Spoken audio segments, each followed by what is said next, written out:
Kwasa na habari gani? Kwasa. Otaro koko.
Simia, ¿dónde está Besama? Ahora lo voy a si tiene que hacer un así, la camota del cuaque. O lo tiene así, no va a venir a hacer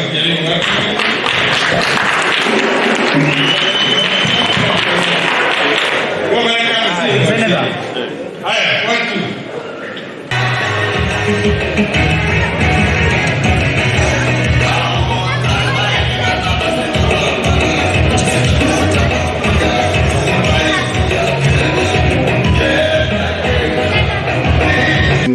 a huge amount of data on a day-to-day basis across the board, and we have been preparing for the election, if I may say so.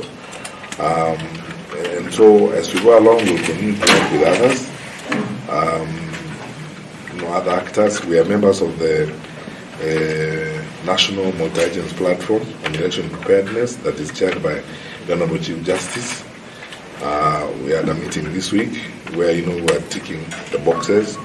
Mainly the focus was on budget, to be sure that the National Treasury is aware of our needs and is preparing effectively to finance those needs. So I think on balance of all probabilities, I think we are ready and prepared to support the general elections, the conduct of general elections. I'm using words advised to support the conduct of general elections because it is the constitutional role of IEBC to conduct elections. We play a supportive role. We are not the primary actors. The primary actors are the IEBC. So IEBC tells us how and where they need our support, and we provide that support to them. And I think we are preparing to provide that support to the IEBC in the manner in which we have done before. As for security during the festive season, I have said this before, and I said it again during this interview. None of us is on leave. The President insisted that everyone in the security sector councils leave. So we are all working. We may be out here, but we are working. We have meetings in the morning. We have meetings in the evening to compare notes on what's going on around the country. We are checking on the criticals across the breadth of our nation, and we are on the alert, and we are maintaining our alert status throughout, because when challenges emerged in our neighboring countries like the bombings in Uganda and so on, we raised the level of alert in our country. So we are now remaining on alert, and we are going to be on alert for the foreseeable future to ensure that we keep our populations secure during this season. Our police officers are on the roads. We are working hard on traffic, and when we're asking Kenyans to be mindful of others, sometimes there's only so much government can do. Sometimes people behave and think that government will treat you like a child, so that we now tell you it's cold, please put on your jacket, you are going to be sick. Please don't drive very fast. I mean, we are all adults. let's be sensible people and behave responsibly on the roads. Because if we don't, we endanger the lives of others. And it's important that people understand that as we go forward.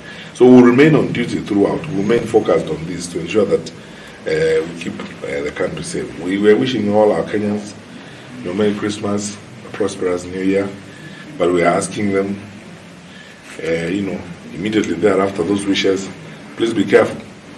Corona is here, number one, and then secondly, be very careful around you. If you notice activity that is not very familiar, you notice actions that are not very familiar, please report to the nearest authority. It may be your assistant chief, a Nyumbakumi person, a police station, or a police post near you. Please share information of security and plan. We've done mapping of the country, identified possible hotspots, possible areas where we could have certain challenges.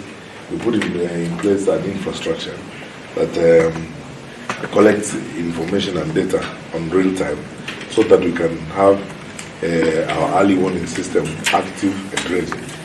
So we are able to tell if something begins to go south in a particular part of the country. We will know in good time by conversations and socio-political conduct of either the political players or the Wananchi in particular. So we are collecting